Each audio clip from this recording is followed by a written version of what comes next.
বিসমিল্লাহির রহমানির রহিম। আসসালামু আলাইকুম। আমরা আইসিটি তৃতীয় অধ্যায়ের কুমিল্লা বোর্ড 2019 সালের গণন প্রশ্ন অঙ্কটা পড়াবো। দ্বিতীয় তৃতীয় সংখ্যাটির যোগফল নির্ণয় করব। তাহলে এখানে দেখা গেছে যে অক্টাল সংখ্যা থেকে এটাকে বাইনারি সংখ্যা রূপান্তর করতে হবে, আর হেক্সাডেসিমাল থেকে বাইনারি সংখ্যা রূপান্তর করতে হবে। আমরা যদি সরাসরি 3 মানটা বার করি তাহলে বিসিডি কোড হচ্ছে 1 2 4 8। তাহলে এখানে 6 হচ্ছে কত মিলে 4 আর 2 মিলে 6 তো বাস। তাহলে এখানে আমরা কি করব, এটা নিচে 1 আর 1 দিব, বাকিগুলো 0 দেব। 6 এর মান হচ্ছে ডাবল আর 0, 2 আর 1 যোগ করলে হচ্ছে 3। তাহলে এখানে আমরা কি করব, 3 এর মান হচ্ছে 1 1। যেগুলো যোগ করলে এই সংখ্যাটি মিলে তাহলে সেই সংখ্যাগুলোর নিচে 1 দিব, আর যেগুলোর দরকার নাই সেগুলো আমরা 0 দেব। তাহলে অক্টাল থেকে বাইনারি করলে 3 বিটে রূপান্তর করতে হবে। তাহলে ডাবল 1 0, তারপর 0 ডাবল 1। তাহলে এটা হলো আমরা অক্টাল থেকে বাইনারি সংখ্যা। এখন যদি আমরা এটাকে কি করি, অক্টাল থেকে হেক্সাডেসিমাল থেকে বাইনারি সংখ্যা রূপান্তর করি, তাহলে এখানে 3.8। 6 এর মান হচ্ছে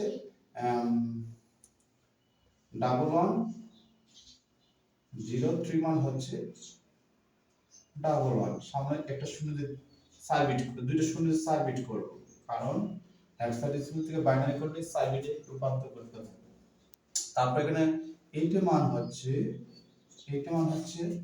এখানে দেখা গেছে 8 এর 8 1 হবে, বাকিগুলো 0 হবে। 1 বাকিগুলো 0 হবে।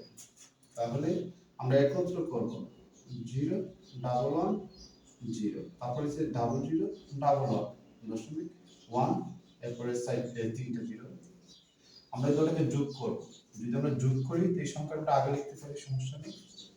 আগে যদি লিখি তাহলে 1 1 0 0 0 ডাবল 1 দশমিক 1 0 0 0।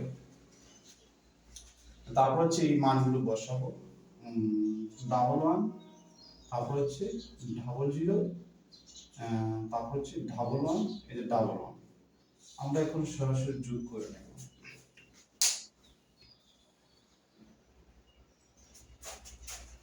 তাহলে এই সেটা আমাদের শূন্যগুলো দরকার নেই।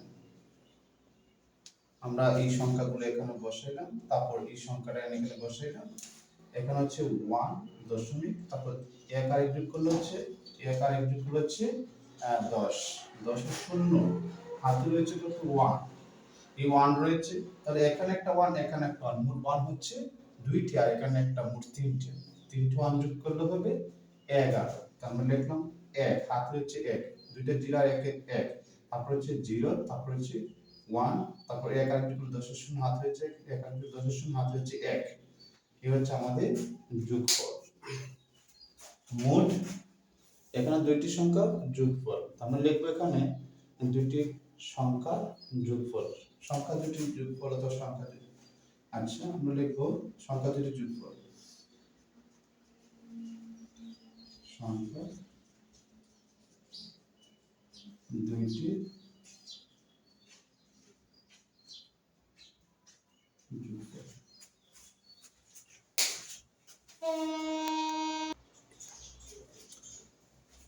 আমরা এখন প্রথম ও দ্বিতীয় সংখ্যাটি যোগের মাধ্যমে পার্থক্য নির্ণয় করব।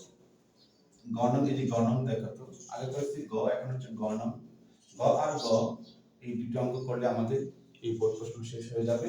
গণন প্রশ্ন তো হচ্ছে দেখা গেছে যে আমরা যদি লিখতে যাই তাহলে প্রথম সংখ্যাটি হচ্ছে দশমিক, দশমিক থেকে আমরা বাইনারি সংখ্যা রূপান্তর করব, আর দ্বিতীয় সংখ্যা হচ্ছে অক্টাল, অক্টাল থেকে আমরা বাইনারি সংখ্যা রূপান্তর করব।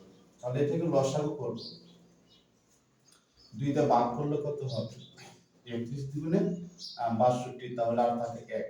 তাহলে 31 রয়েছে কত 1, আবার দুইটা ভাগ করলে 15 দুগুণে 30 রয়েছে কত 1, আবার দুইটা ভাগ করলে 7 দুগুণে 14 রয়েছে কত 1, আবার দুইটা ভাগ করলে 3 দুগুণে 6 রয়েছে কত 1, আবার দুইটা ভাগ করলে 1 বাদে রয়েছে কত 1। তারপর এটা হচ্ছে এখানে 0, কারণ এই সংখ্যা যে সংখ্যাটা ছোট হলে এই সংখ্যাটা এখানে চলে আসবে। তাহলে আমরা যদি একত্র করি তাহলে এখানে আছে দশমিক 1 2 3 4 5 6টা 1, 1 2 3 4 5 6টা 1। এটাকে 8 বিটে রূপান্তর করব। দুটো শূন্য দিলে 8 বিট হয়ে যাবে। 1 2 3 4 5 6 এই হচ্ছে 8 বিট। আর এটা আমরা গতে পেয়েছিলাম। গতে আমরা পেয়েছিলাম কত জন্য 63 গতে পাই 110011। তাহলে এখানে আমরা বাইনারি দেখেছি 110011। এটা আমরা গ হতে পাই তাহলে কিন্তু 8 বিট করব। 00 দিলে হয়ে যাবে 8 বিট। 110011 এই হচ্ছে আমাদের বাইনারি। এটাকে দশমিক সংখ্যা রূপান্তর করব। এটা দশমিক সংখ্যা আছে, আমরা যদি যুক্তি করতে যাই তাহলে দেখব কোন সংখ্যাটা আগে বড়। বড় হচ্ছে দেখেছে যে এখানে এটাকে যদি আমরা অক্টালে রূপান্তর দশমিকে রূপান্তর করি, তারপর হচ্ছে প্লাস